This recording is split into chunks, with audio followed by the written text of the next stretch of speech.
Bismillahirrahmanirrahim. Assalamualaikum warahmatullahi wabarakatuh. Innal hamdalillah namadu wa nasta'inu wa nastaghfiruhu wa na'udzu billahi min shururi anfusina wa min sayyiati a'malina amma ba'. Perkenalkan, nama saya Afikal Fatul Muklis Rahab. Di sini saya bersama teman-teman saya yaitu Aisyah Amini, Eva Riani, Lulu Zakia dan Suherti. Kali ini kami akan mempresentasikan sebuah makalah yang berjudul Manajemen Resiko Reputasi. Tapi sebelumnya saya ucapkan terima kasih terlebih dahulu atas perhatian yang telah diberikan Bapak dosen, Bapak Dr. Sugianto MA, untuk kesempatan yang telah diberikan kepada kelompok kami. Untuk presentasi yang pertama akan disampaikan oleh rekan kami, yaitu Suherti, dan nanti akan langsung dilanjutkan oleh rekan-rekan saya. Tapi sebelumnya saya akan menyampaikan rumusan-rumusan masalahnya. Yang pertama, apa pengertian resiko reputasi? Yang kedua, bagaimana penerapan manajemen risiko? Yang ketiga, bagaimana sistem pengendalian internal? Oke, untuk pembahasan pertama akan disampaikan oleh Suharti. Saya persilakan dengan segala hormat. Pembahasan pertama adalah pengertian risiko reputasi. Risiko reputasi adalah risiko yang antara lain disebabkan oleh adanya pencitraan negatif pada sebuah perusahaan yang terjadi dengan kegiatan usahanya. Pandangan negatif masyarakat terhadap sebuah perusahaan berarti kerugian reputasi bagi perusahaan tersebut. Menurut peraturan BI tentang manajemen risiko, risiko reputasi adalah risiko yang terjadi akibat menurunnya tingkat kepercayaan stakeholders yang bersumber dari persepsi negatif masyarakat terhadap perusahaan. Salah satu indikator telah terjadinya risiko reputasi adalah banyaknya opini negatif.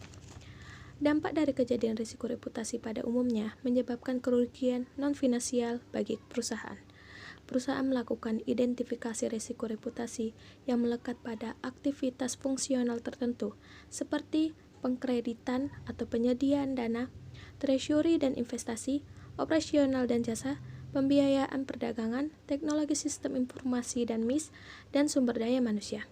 Perusahaan melakukan pencatatan dan penatausahaan setiap event yang terkait dengan risiko reputasi, termasuk jumlah potensi kerugian yang diakibatkan event dimaksud dalam suatu administrasi data. Potensi risiko reputasi pada perusahaan dapat diidentifikasi beberapa faktor, antara lain banyak komplain dari nasabah, publikasi negatif perusahaan di media sosial atau masyarakat, dan keluh-keluhan orang yang berhubungan dengan perusahaan. Pembahasan kedua adalah tentang penerapan manajemen risiko. Risiko reputasi disebabkan oleh adanya publikasi negatif yang terkait dengan kegiatan bank atau adanya perspektif negatif terhadap bank. Contohnya misalnya adalah mesin ATM Bank A sering mengalami offline sehingga membuat kecewa nasabahnya setiap kali ingin melakukan transaksi pada mesin tersebut. Nasabah dapat melampiaskan rasa kekecewaannya melalui kontak pembaca di harian nasional. Atas pemberitaan itu, maka nasabah tersebut telah mengakibatkan Bank A berpotensi menghadapi risiko reputasi.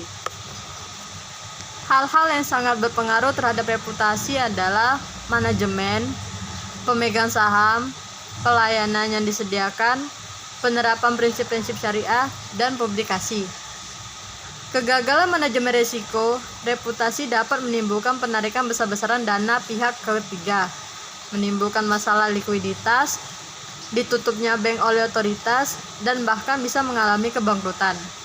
Oleh karena itu, tujuan utama manajemen risiko reputasi adalah untuk mengantisipasi dan meminimalkan dampak kerugian dari risiko reputasi bank syariah.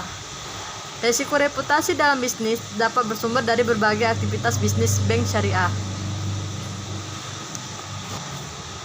Apabila manajemen dalam pemandangan stakeholder dinilai baik, maka risiko reputasi menjadi rendah. Demikian juga bila perusahaan dimiliki oleh pemegang saham yang kuat, maka risiko reputasi rendah. Dalam hal pelayanan, bila pelayanan kurang baik, maka risiko reputasi menjadi tinggi. Dalam penerapan prinsip-prinsip syariah haruslah dilaksanakan secara konsisten agar tidak menimbulkan penilaian negatif terhadap penerapan sistem syariah tersebut. 3. Sistem pengendalian internal. Proses pengelolaan dan penerapan manajemen risiko reputasi yang dilakukan di lingkungan bank dilakukan dengan cara sebagai berikut. 1. Mengantisipasi persepsi negatif yang menimbulkan risiko terhadap reputasi bank. 2. Mengelola proses penanganan keluhan nasabah. Ketiga, melakukan pengawasan secara berkala dan menyeluruh pada hal-hal yang berpotensi dapat berdampak pada reputasi perusahaan. Pengelolaan risiko reputasi pada saat krisis, yaitu 1. Bank memiliki prosedur BCP atau Business Continue Plan yang berlaku jika terjadi kondisi krisis, yaitu jika muncul kasus atau peristiwa yang berpotensi mengganggu operasional layanan dan merugikan reputasi perusahaan. Kedua, bank memiliki tim khusus atau Crisis Management Team yang bertanggung jawab mengordinasikan proses pengelolaan krisis. 3. Melakukan pengelolaan krisis communication, yaitu mengordinasikan komunikasi krisis kepada nasabah dan pihak eksternal lainnya, termasuk media massa. Pada pelaksanaannya, pengawasan aktif atas manajemen risiko reputasi bank dilakukan oleh Dewan Komisaris dan Direksi melalui proses pemantauan atas tingkat risiko, proses mitigasi risiko reputasi, serta tata kelola risiko reputasi. Kesimpulannya adalah, manajemen risiko reputasi ini disebabkan oleh adanya persepsi negatif dari kegiatan usaha bank atau persepsi negatif dari masyarakat terhadap bank. Dalam penerapan prinsip syariah harus dilakukan secara konsisten agar tidak menimbulkan penilaian negatif dari sistem syariah yang dapat menimbulkan publikasi negatif sehingga menaikkan tingkat risiko reputasi. Kegagalan manajemen risiko reputasi dapat menimbulkan penarikan dana besar-besaran dari pihak ketiga. Juga masalah likuiditas, ditutupnya bank oleh otoritas, dan bahkan bisa mengalami kebangkrutan.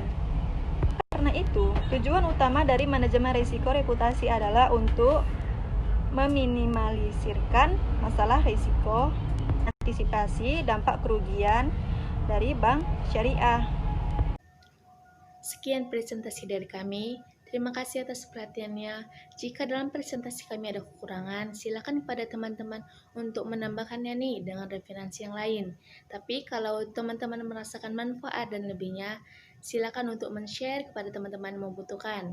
Nun wal qalami wa maisturun fastabikul khairat. Assalamualaikum warahmatullahi wabarakatuh.